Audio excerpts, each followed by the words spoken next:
السلام علیکم everyone, welcome to my channel Islamic reviews. میں ہوں سائرہ۔ آج ہم بات کریں گے نیت کا انجام۔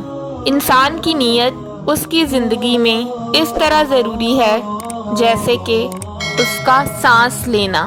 آخرت میں انسان کی جزا یا سزا کا فیصلہ اللہ تعالیٰ اس کی نیت پر ہی کرے گا کہ انسان نے دنیا میں جو کام کیے، اچھے یا برے، ان کے پیچھے اس کی نیت کیا تھی۔ دوستو، آج میں حضرت محمد صلی اللہ علیہ وسلم کی ایک حدیث مبارک آپ کے سامنے بیان کروں گی، جس سے آپ کو اس بات کا اندازہ بآسانی ہو جائے گا کہ کسی کام کو کرنے کے پیچھے اس کی نیت ایک انسان کے لیے کس قدر اہمیت کی حامل ہے۔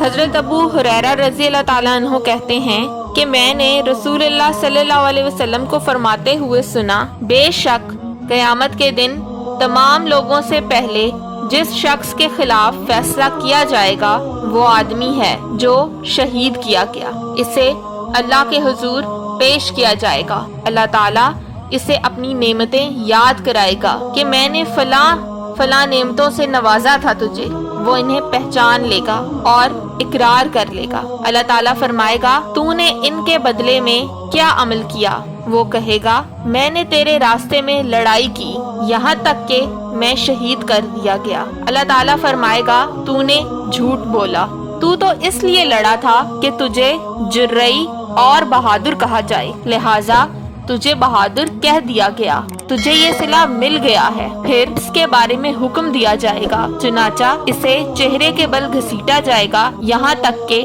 جہنم میں ڈال دیا جائے گا۔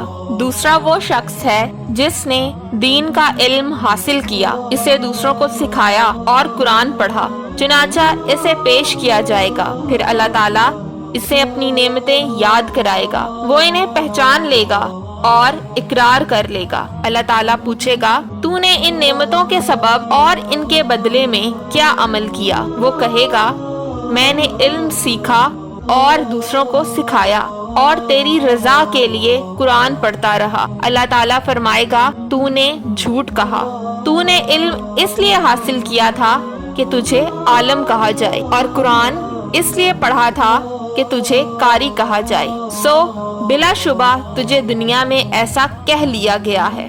پھر اس کے بارے میں حکم دیا جائے گا تو اسے چہرے کے بل گھسیٹا جائے گا اور جہنم میں ڈال دیا جائے گا۔ اور تیسرا وہ شخص ہے جسے اللہ تعالیٰ نے کشادگی اور فراغی عطا فرمائی تھی اور اسے ہر قسم کے اموال سے نوازا تھا، اسے پیش کیا جائے گا۔ اللہ تعالیٰ اسے اپنی نعمتیں یاد کرائے گا، وہ انہیں پہچان کر اقرار کر لے گا۔ اللہ تعالیٰ فرمائے گا، تو نے ان نعمتوں کی وجہ سے اور ان کے بدلے میں کیا عمل کیا؟ وہ کہے گا، میں نے کوئی ایسا راستہ نہیں چھوڑا جس میں خرچ کیے جانے کو تو پسند کرتا ہو، مگر میں نے اس میں تیری رضا کے لیے خرچ کیا۔ اللہ تعالیٰ فرمائے گا، تو نے جھوٹ بولا، بلکہ تو نے تو یہ اس لیے کیا تھا کہ کہا جائے کہ وہ بڑا سخی ہے، چنانچہ یہ کہہ لیا گیا۔ پھر اس کے متعلق بھی یہی حکم دیا جائے گا تو اسے چہرے کے بل گھسیٹا جائے گا، پھر جہنم میں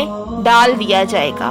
دوستو، اس حدیث سے ہمیں یہ سبق ملتا ہے کہ انسان جو اچھائی بھی دنیا میں کرے کسی کو دکھانے کے لیے نہیں بلکہ اپنے رب کی رضا حاصل کرنے کے لیے کرے، اس کے خوف سے کرے، آخرت کے خوف سے کرے۔ اس کا ہر اچھا کام صرف اور صرف اللہ کے لیے ہونا چاہیے تاکہ آخرت میں فلاح پا جائے، ورنہ انسان کی سب کمائی ہوئی نیکیاں اسی دنیا کی ہو کر رہ جائیں گی۔